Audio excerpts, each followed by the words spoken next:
Now, a British writer and intelligence expert has cast doubt on the infamous Steele Dossier on alleged Trump-Russia collusion. Nigel West, who's examined it and also knows its author, claims it's likely the material was fabricated. The writer considered Steele, a former MI6 officer, to be a friend, someone he had met on a NATO intelligence project and again at a conference on espionage in Cambridge. The pair had lunched together, so West was frankly stunned that a forensic examination of Steele's dossier and the 11 sources he cites bore none of the rigour he expected of a respected former intelligence officer.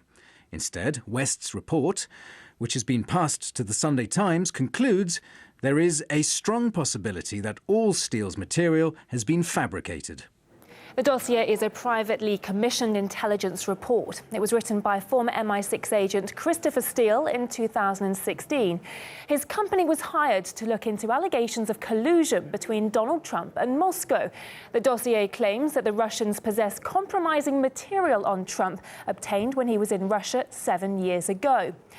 Well, we're joined live now by Nigel West himself, the intelligence expert who's cast doubt on the Steele dossier. It's great to have you with us. Thank you for joining us on RT. How did you end up looking into the reliability of the Steele dossier? I was commissioned by a lawyer in Washington, D.C. to examine the original so-called Steele dossier and to conduct a forensic examination of the content, which means going through it line by line, looking at the attributions, working out the value of each individual source, and then coming to a conclusion. And the background to this, incidentally, is that I specialize in this particular field, and I've written 2 books about intelligence officers and others who have fabricated material or published books that have made claims about clandestine operations that they haven't actually participated in. And you got to know Christopher Steele too. How did you end up making his acquaintance? Oh, quite separately, nothing to do with the Steele dossier. Before the Steele dossier was published, I'd known Chris for some time. I originally met him at a NATO intelligence conference at RAF Molesworth and got to know him, and I've always had the highest respect for him. I know his work, and I knew what his postings had been within the Secret Intelligence Service before he left. So what was it about this dossier that made you think it'd been fabricated? Well, first of all, you have to understand about the management of sources. If you're a case officer and you manage, let's say, 3 or 4 sources simultaneously, it's very rare that you mix up the material provided by those individual sources. So when I looked at the Steele dossier, there were between 7 and 11 sources referred to. The major ones were referred to just simply as A, B, C, D, E, F, and G. And E and F, for example, corroborated each other. And by looking at the material, one thing seemed very strange. Either he had mixed up his sources, or one particular individual who appeared to be a middle-ranking member of management in the Ritz-Carlton Hotel in Moscow, a few months later was described as an expert on cyber warfare and cyber espionage, and then a couple of months later was also expressing a knowledge of money laundering operations being conducted by Russian emigres on the east coast of the United States, supported by diplomats based at the Russian consulate in Florida. Well, first of all, it's inherently improbable that a middle-ranking person in the management of a hotel in Moscow would have that kind of knowledge of cyber warfare, and then also to be able to have a knowledge of money laundering operations being conducted in a state where there is no Russian consulate. So on the face of it, it looked inherently improbable that this single source was as proclaimed. So you were able to spot these irregularities quite easily, but the dossier has nonetheless persuaded so many people. Why do you think that is?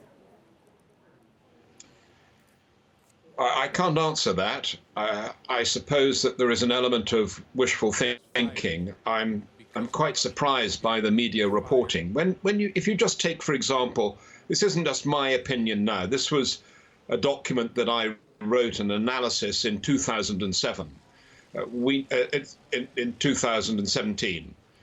We now know, based on the FBI Inspector General's report published in December last year, that I was right, but I was only halfway right, in the sense that the fabrication had been much greater than I had suspected, and the FBI was able to identify the so-called primary subsource, a Russian émigré real estate broker in the United States, and he in effect distanced himself from the sourcing of the information and the really salacious material relating to President Trump.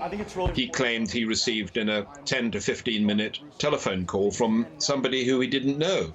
An anonymous source had rung him and gratuitously volunteered this information. So none of this kind of material should appear unless it's been validated, that is the basis of intelligence reporting, or alternatively, that there is some kind of value assessment attached to each individual source. And that clearly was not apparent in the document that I examined in 2017. One thing you also note is that Steele may have had financial incentives. Could you elaborate on that for us? Well, I was very struck when you make a timeline of these individual documents. I guessed in 2017 that the going price for this kind of reporting, particularly where there is due diligence reporting on companies, which is the kind of day-to-day routine work that Orbis was undertaking, and companies of that kind, it's probably $12,000 to $15,000 a report. And they start off once a month, and then they escalate once a fortnight, and then they end up 3 a day. And that sort of implies, if somebody's receiving that amount of money, and we now know that he was paid more than $180,000 by his clients, that it's pretty much a gravy train that one might be eager in straitened financial circumstances to climb onto. So in your opinion, was there enough in the dossier to justify an FBI inquiry? Well, again, that's not for me, but if you look in the Inspector General's report, it's very clear that the reporting was, first of all, used in support of FISA court applications, where quite clearly they shouldn't have been, that the FBI, when they established their own doubts about Chris and fired him as a source, that should have been reported to the court, and it wasn't. And even after doubts had emerged, and even after the principal primary subsource had been identified and interviewed, and that great problems had emerged in relation to him, that again should have been reported. In terms of exculpatory evidence, under normal court applications, prosecutors, for example, are always obliged to disclose exculpatory evidence. And much the same principle applies to the FISA court, and that didn't happen.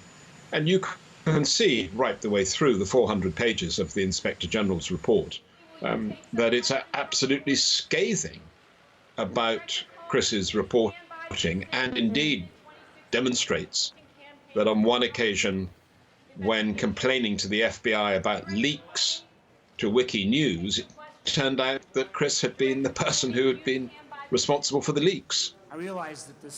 Nigel West, intelligence expert, thank you for joining us here on RT. We appreciate it.